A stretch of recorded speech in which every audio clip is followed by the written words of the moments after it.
Bismillahirrahmanirrahim. Alhamdulillahi rabbil alamin. Wassalatu wassalamu ala asyrafil anbiya'i wal mursalin Sayyidina Muhammadin wa ala alihi wa sahbihi ajma'in.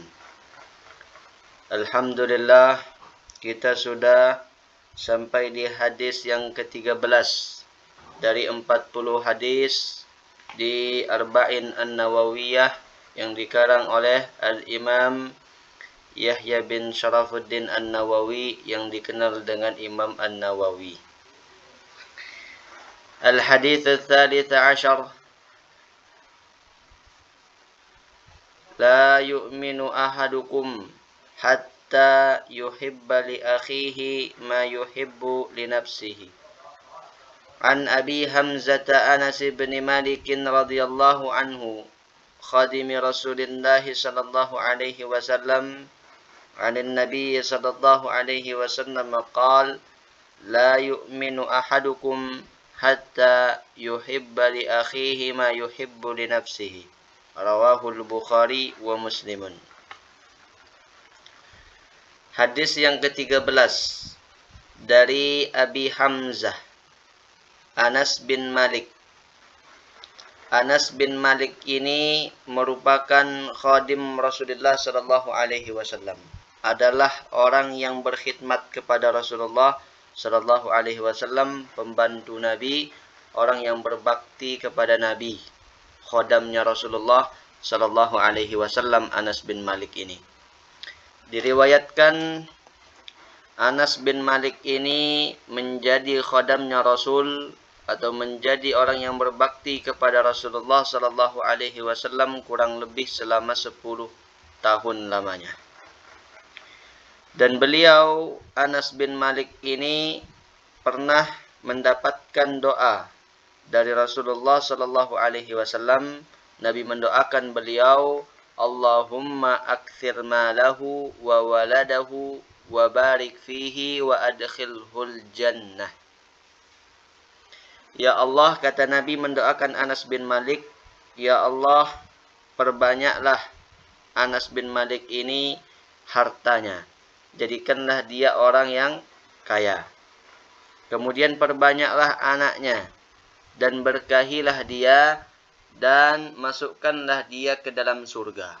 Nah, itu doa Nabi kepada Anas bin Malik. Nah, Anas bin Malik ketika mendapatkan doa Nabi ini mengatakan, doa Nabi itu semua sudah saya rasakan di dunia. Semua beliau sudah rasakan di dunia, cuma satu yang beliau tunggu-tunggu dan beliau harapkan dikabulkan juga oleh Allah Subhanahu wa taala, yaitu doa Nabi yang terakhir supaya masuk surga. Anas bin Malik didoakan oleh Nabi banyak hartanya.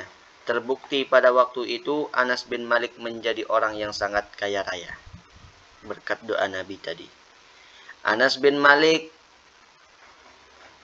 didoakan oleh Nabi banyak anaknya. Terbukti pada waktu itu juga Anas bin Malik banyak anaknya. Jumlah anaknya 125 laki-laki, 2 orang perempuan. Anas bin Malik didoakan oleh Nabi supaya berkah hidupnya. Terbukti usahanya, kebunnya Anas bin Malik dalam setahun bisa panen 2 kali dalam setahun. Yang biasanya orang pada umumnya panen 1 kali setahun. Tapi kata Anas bin Malik, semua itu terkabul, cuma satu yang beliau tunggu dan beliau harapkan juga dikabulkan oleh Allah Subhanahu wa taala, yaitu agar beliau dimasukkan ke dalam surga. Nah, itu doa Nabi kepada Anas bin Malik.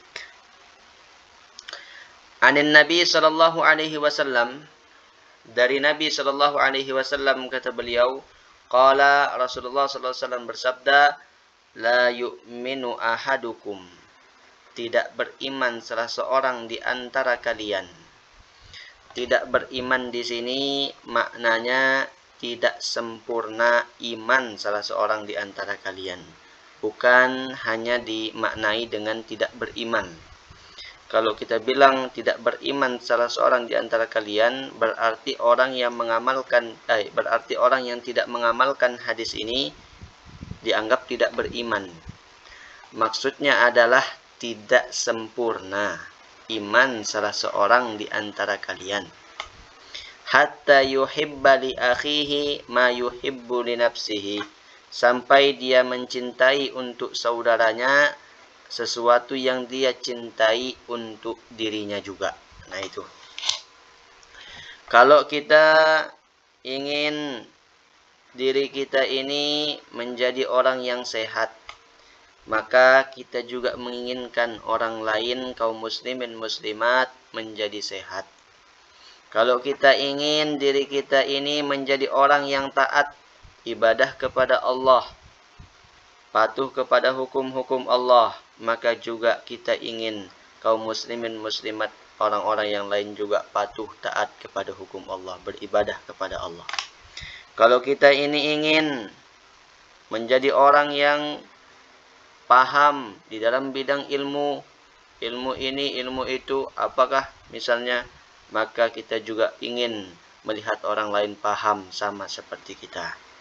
Kalau kita ingin kita diampuni dosanya oleh Allah pada diri kita, maka kita ingin juga orang lain mendapatkan sesuatu yang sama dengan kita itu. Kalau kita ingin menjadi orang yang kaya, maka kita ingin juga, kita senang juga melihat orang lain itu kaya. Nah itu makna hadis la yu'minu ahadukum hatta yuhibba li akhihi ma yuhibbu li nafsihi.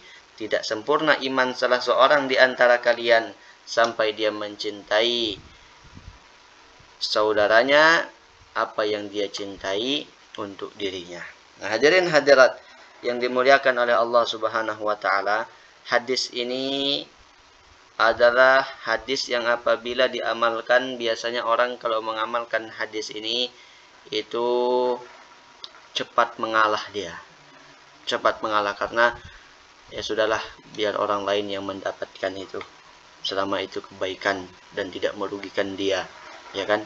Nah itu hati-hati orang yang mengamalkan hadis ini, tentunya sungguh menjadi hati yang sangat mulia.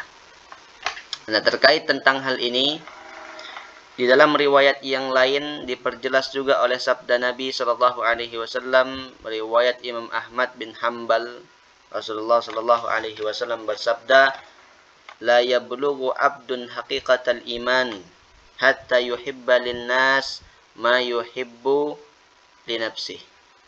Seseorang hamba itu tidak akan mencapai hakikat keimanan, artinya tidak akan sempurna keimanannya sampai dia mencintai untuk orang lain sesuatu yang dia cintai untuk dirinya minal khairi, dari berupa kebaikan-kebaikan itu. Di dalam riwayat yang lain juga dari Yazid bin Asad al-Qusairi, qala li Rasulullah sallallahu alaihi wasallam. Rasulullah sallallahu alaihi wasallam berkata kepadaku, kata Yazid, atuhibbul jannah, apakah kamu mau masuk surga? Qultu na'am, saya mengatakan iya, kata Yazid. Qala fa ahibba li akhihi ma tuhibbu li nafsihi, maka cintailah untuk saudaramu sesuatu yang engkau cintai untuk dirimu. Kita tidak mau disakiti, ya kita jangan juga menyakiti orang lain. Kita tidak mau ditipu, kita jangan juga menipu orang lain. Kita tidak mau dibuli, ya jangan juga kita bully orang lain. Nah itulah makna daripada hadis Rasulullah Sallallahu Alaihi Wasallam, cintailah orang lain sebagaimana engkau mencintai dirimu sendiri. Nah hadirin hadirat yang dimuliakan oleh Allah Subhanahu wa taala, dari hadis ini para ulama memberikan kita paham juga, memberikan kita penjelasan yang dapat kita ambil, yang dapat kita petik dari membaca hadis ini dan mengamalkan hadis ini insyaallah, yaitu supaya kita ini salah satunya di antaranya kita terhindar dari akhlak-akhlak yang tercela, supaya kita ini mengamalkan hadis ini terhindar dari akhlak yang buruk, dari akhlak yang tidak baik. Di antara akhlak yang buruk, yang tidak baik, supaya kita terhindar mengamalkan hadis ini, jangan sampai kita terkena yang namanya hasad. Jangan sampai terkena yang namanya hasad. Itu yang pertama. Apa itu hasad? Hasad artinya dengki. Orang yang dengki tentu jelas tidak mengamalkan hadis ini. Tapi kalau orang yang mengamalkan hadis ini berarti dia terhindar yang dari namanya hasad. Nah, apa itu hasad? Hasad itu artinya dengki, yaitu ada macam-macamnya juga yang namanya hasad itu. Ada dua minimal macam hasad, dan keduanya tergolong dosa besar. Golongan pertama, orang yang hasad itu ayyuhibba zawalan ni'mah an akhih wa in kana dzalik la yantaqilu ilaihi. Orang yang hasad golongan pertama, dia menginginkan nikmat yang ada pada orang lain itu hilang, walaupun nikmat itu tidak berpindah kepada dirinya. Dia melihat orang lain menduduki jabatan, dia menginginkan supaya orang lain itu dipecat dari jabatannya. Dia melihat ada orang lain memiliki pangkat, dia kepingin supaya orang itu gugur daripada pangkatnya itu. Dia melihat orang lain kaya, beli sepeda, beli mobil dan lain sebagainya, diberikan karunia rezeki oleh Allah, dia menginginkan supaya itu hilang pada orang lain itu. Dia melihat ada orang lain yang sakit, ada orang lain yang sehat, dia menginginkan supaya dia sakit. Makanya tidak sedikit juga kita lihat banyak orang-orang yang karena hasad kemudian menyakiti saudaranya dengan yang namanya sihir dan lain sebagainya itu. Tidak ingin melihat saudaranya itu senang. Nah, itu timbul hal-hal yang demikian itu karena ya tadi hasad itu. Nah, orang yang seperti itu tentu jauh dari hadis yang kita baca sekarang. Tidak sempurna iman seseorang sampai dia mencintai saudaranya sesuatu yang dia cintai untuk dirinya sendiri. Nah, itu golongan pertama orang yang hasad. Yang kedua, orang yang hasad itu ayyuhibba zawalan ni'mah an akhih wa raghbatihi fi tilkan ni'mah. Dia menginginkan nikmat yang ada pada orang lain itu hilang, tapi di samping itu dia menginginkan juga hilangnya itu supaya berpindah kepada dirinya. Atau dia, aduh, masa dia yang mendapatkan nikmat itu, padahal saya seharusnya yang mendapatkan nikmat itu, kok bisa dia yang mendapatkan, dia siapa? Nah, itu akhirnya timbul rasa yang demikian itu. Nah, itu jauh dari hadis yang kita amalkan ini. Hasad itu namanya. Atau dia memiliki barang, memiliki sesuatu, dia tidak ingin nikmat yang dia miliki ini dimiliki juga oleh orang lain. Nah, ini. Dan hasad ini akan masuk kepada siapa saja, tidak memandang mau anak kecil, mau laki, perempuan, suami, istri, bahkan ustaz itu juga bisa terkena yang namanya hasad itu. Auzubillah, ya Allah. Nah, itu. Sehingga Rasulullah Shallallahu Alaihi Wasallam mempertegas terkait tentang hasad ini, mengancam orang yang hasad itu, al-hasad ya'kulul hasanat kama ta'kulun narul hatab. Hasad itu memakan yang namanya kebaikan-kebaikan. Jadi kebaikan yang sudah dilakukan, ibadah-ibadah yang sudah dilakukan, amal baik yang sudah dilakukan, karena ada sifat hasad dalam hatinya, itu kebaikan itu akan hangus sebagaimana api membakar kayu bakar, habis semuanya. Nah, itu sifat hasad itu. Dan hasad ini timbulnya itu bermacam-macam sebabnya. Karena sebabnya bermacam-macam, maka cara menghilangkannya pun berbeda-beda. Sama kayak orang misalnya sakit kepala, pusing. Sakit kepalanya ini dilihat dulu sebabnya. Kalau sakit kepalanya kurang makan, ya makan. Kan begitu cara obatinya. Kalau sakit kepalanya ini, pusing-pusingnya ini karena kurang tidur, maka silahkan tidur. Seperti itu. Begitu juga dengan hasad. Ada beberapa sebab daripada hasad itu. Dan cara juga menghilangkannya tergantung sebabnya. Misalnya yang pertama, sebab orang yang hasad itu merasa lebih dari orang lain. Ketika seseorang merasa lebih dari orang lain, kemudian orang yang dirasa yang ada di bawahnya itu mendapatkan nikmat yang lebih daripada dia, nah itu bisa terjadi dihasati yang seperti itu. Wah, saya kan lebih pintar dari dia. Saya kan lebih jago baca kitabnya. Saya kan setiap hari masuk sekolah. Kok pulang-pulang dia yang disuruh? Nah, itu timbul hasad. Nah, kalau seperti itu sebabnya, karena merasa lebih, maka solusinya jangan cepat merasa lebih dari orang lain. Yang menentukan kelebihan itu adalah Allah Subhanahu wa Ta'ala. Kita tidak tahu hati setiap orang. Nah, itu sebab yang pertama. Ada lagi sebab hasad itu karena sebab awalnya itu bermusuhan duluan.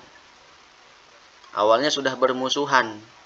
Kemudian ketika lihat temannya yang dia musuhi ini mendapatkan nikmat yang lebih, entah karena apa bermusuhannya, tersinggungkah atau apakah merebutkan apa, kemudian saudaranya yang dia musuhi ini mendapatkan nikmat lebih, nah itu bisa masuk yang namanya hasad di situ. Nah, kalau seperti itu sebab hasadnya, maka solusinya ya sudah, berteman kembali, pelukan kembali. Tidak ada rasa dendam dan lain sebagainya. Nah itu, kalau nggak begitu nggak bisa. Mungkin ya hilang di awal-awal, tapi nanti setiap ketemu, waduh, muncul lagi. Nah itu, kalau seperti itu berteman lagi. Ada juga sebab hasad itu karena dia takut tidak kesampaian apa yang dia inginkan, apa yang dia hajati. Misalnya dia awalnya buka dagang nih, buka warung, banyak orang yang beli, tiba-tiba tetangga sebelah juga buka warung, buka juga toko. Nah, akhirnya timbul hasad. Waduh, bisa-bisa pelanggan saya ini yang kemarin banyak berpindah ke sana. Nah, akhirnya ketika benar berpindah, maka timbul yang namanya hasad. Nah, itu. Kalau yang seperti ini sebabnya, maka di sini diperlukan perkuat tauhid, perkuat akidah. Artinya, yakinilah bahwa apa yang sudah memang engkau ditakdirkan akan mendapatkannya, maka pasti Allah akan berikan jalannya. Dan kalau memang sudah tidak ditakdirkan untukmu, memang bukan itu rezekimu. Percaya saja sama yang seperti itu. Tidak mungkin Allah, pasti kita akan diberikan rezeki masing-masing lewat jalur masing-masing. Nah, seperti itu. Nah, itu sebab-sebab diantaranya hasad itu muncul dan cara solusi untuk menghilangkannya itu. Nah, itu. Nah, jadi hadis yang ke-13 ini, yang pertama supaya kita itu terhindar dari yang namanya sifat hasad. Yang kedua, hadis yang ke-13 ini supaya kita itu terhindar dari yang namanya sifat al-ghish. Ghish artinya iradatus syar' ala akhih, menghendaki keburukan kepada saudaranya, menginginkan keburukan kepada saudaranya. Mudahan dia celaka, mudahan dia rugi, mudahan si fulan dia celaka, mudahan dia rugi. Ini baru keinginan, belum dikerjakan, hanya keinginan saja, itu namanya al-ghish, menghendaki keburukan kepada orang lain. Dalam hati kita ini mengingini si fulan itu rugi. Dalam hati kita ini menginginkan si fulan itu tidak sukses. Dalam hati kita ini menginginkan si fulan itu gugur. Nah, yang seperti ini jauh dari hadis Nabi Shallallahu Alaihi Wasallam. Cintailah saudaramu sebagaimana engkau mencintai dirimu sendiri. Fa'ahibba li akhih ma tuhibbu li nafsih. Apakah kita mau diri kita ini rugi? Kan tidak mau. Apakah kita mau diri kita ini tertipu? Kan tidak mau. Apakah mau diri kita ini terjatuh malu? Kan tidak mau juga. Maka seperti itulah seharusnya keinginan kita kepada saudara kita, kepada orang lain, supaya kita mengamalkan hadis la yu'minu ahadukum hatta yuhibba li akhihi ma yuhibbu li nafsihi. Nah, itu. Kita kelaparan, teman kita juga ada yang kelaparan. Sama-sama lapar, berbagi.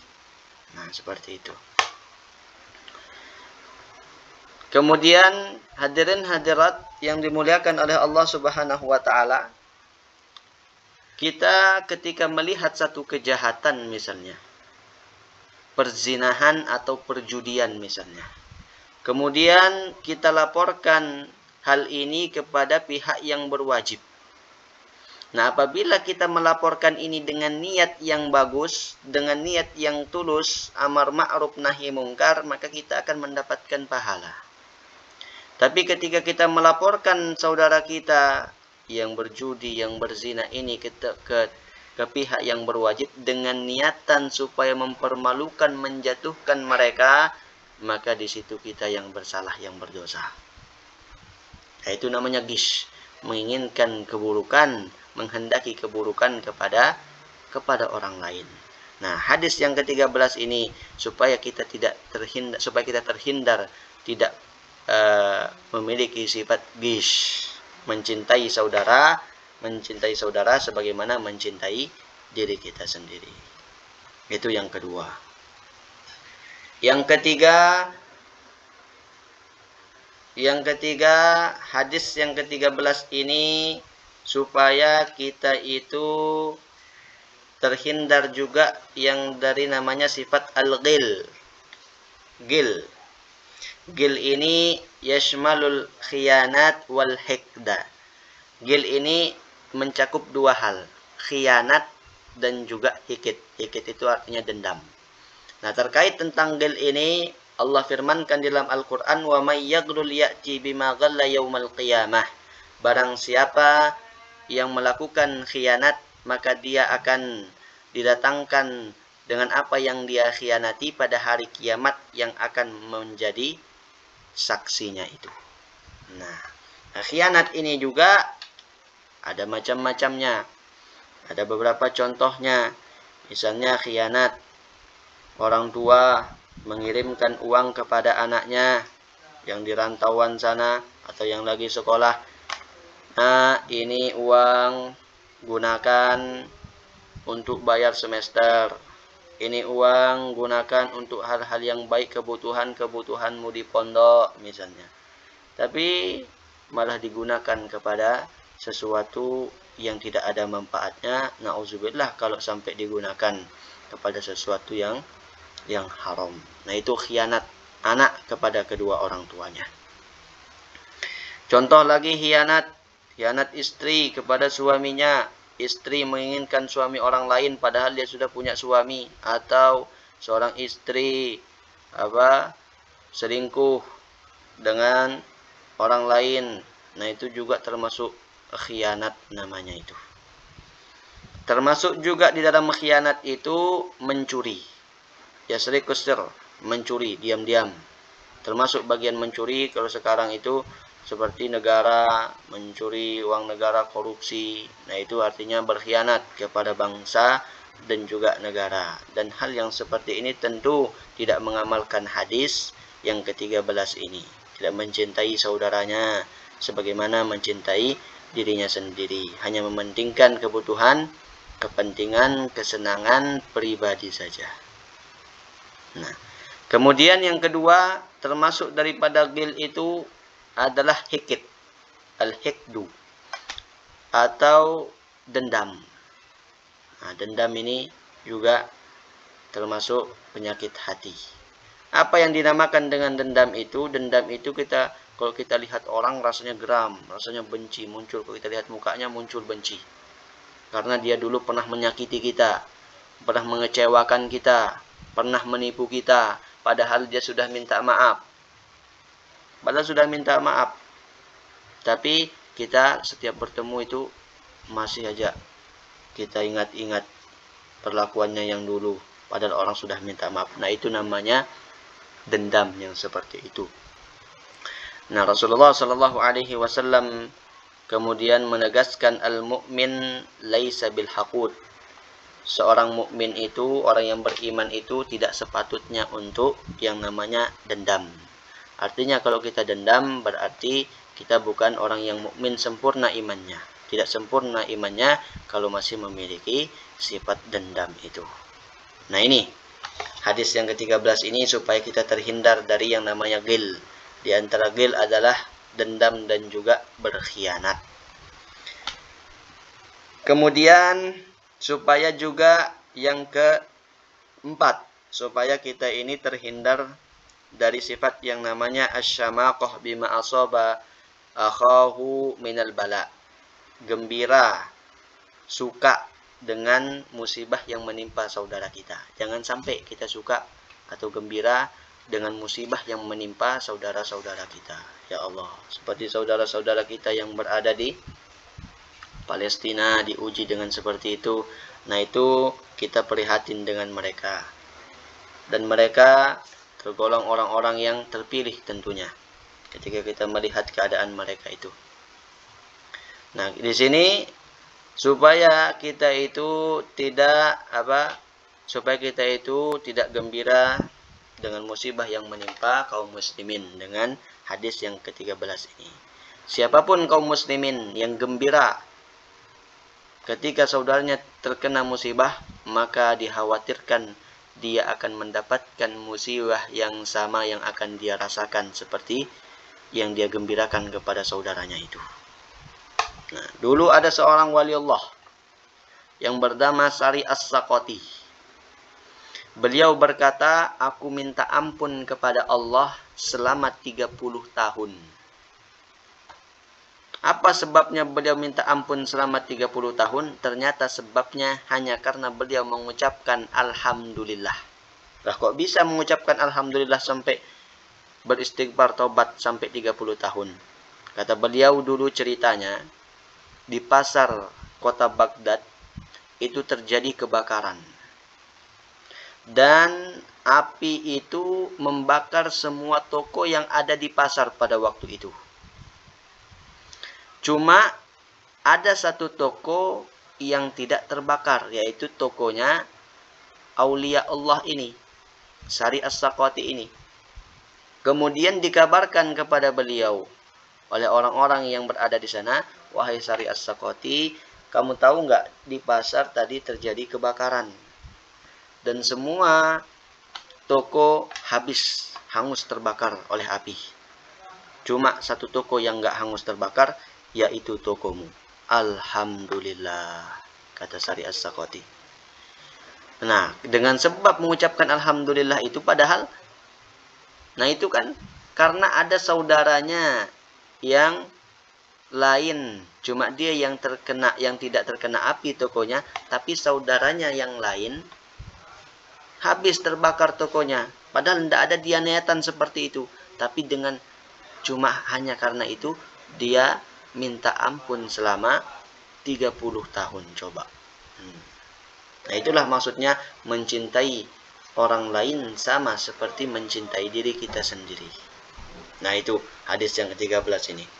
Kemudian yang kelima, supaya kita terhindar juga dari hadis yang ke-13 ini, kita terhindar dari idza'u akhihi wa ihanatuhu wa sukhriyatuhu, yaitu mengganggu, menyakiti, mengolok-olok saudara kaum muslimin muslimat. Siapa yang mau diolokkan? Nggak ada. Siapa yang mau disakiti kan nggak ada. Siapa yang mau direndahkan, dimalukan kan nggak ada. Nah, seharusnya begitu pula kita kepada orang-orang lain, jangan sampai kita mengoloknya. Kalau kita tidak mau diolok, tidak usah mengolok orang lain. Kalau kita tidak mau disakiti, jangan sakiti juga orang lain. Dulu ada seorang wali juga yang bernama Sahal At-Tustari. Sahal At-Tustari. Nah, di rumahnya wali Allah Sahal At-Tustari ini banyak tikus berkeliaran di rumahnya. Kemudian ada seorang muridnya meminta saran, mengajukan saran kepada gurunya, wahai guru, ini tikus sudah terlalu banyak ini di rumah ini. Kalau boleh saran, mending guru pelihara kucing supaya tikusnya lari, nggak ada lagi tikus di rumahnya guru. Tapi kata beliau apa? Nggak usah. Kenapa nggak usah? Kalau aku pelihara kucing, ini tikus-tikus nanti lari ke tetangga sebelah. Jadi yang kena tetangga sebelah, yang kena tikus. Nah, itulah maknanya mencintai orang lain seperti mencintai dirinya sendiri. Bukan senang-senang sendiri, bukan bahagia-bahagia sendiri, tapi orang lain malah terkena sebab dari perbuatannya itu. Nah, itu. Jadi la yu'minu ahadukum hatta yuhibba li akhihi ma yuhibbu li nafsihi. Tidak sempurna iman seseorang di antara kalian sampai dia mencintai saudaranya sama seperti mencintai dirinya sendiri. Nah, itu yang dapat kita ambil pelajaran dari hadis yang ke-13 ini, supaya kita merasakan apa yang dirasakan oleh saudara kita, baik berupa kesenangan maupun yang pahit-pahit itu. Nah, kalau orang senang, kita juga harus ikut senang. Kalau orang nggak senang, kita juga ikut tidak senang. Nah, itu. Jangan sampai seperti tadi terkena yang namanya akhlak-akhlak yang tidak baik, yang tercela, seperti hasad, iri dengki, kemudian khianat, menipu, dendam. Nah, itu artinya jauh daripada hadis yang kita baca, hadis yang ke-13 ini. Mudah-mudahan kita bisa mengambil manfaatnya dan bisa kita amalkan sama-sama. Sampai di sini dulu, nanti kita lanjutkan di hadis yang ke-14 insyaallah. Allah Subhanahu wa taala a'lam.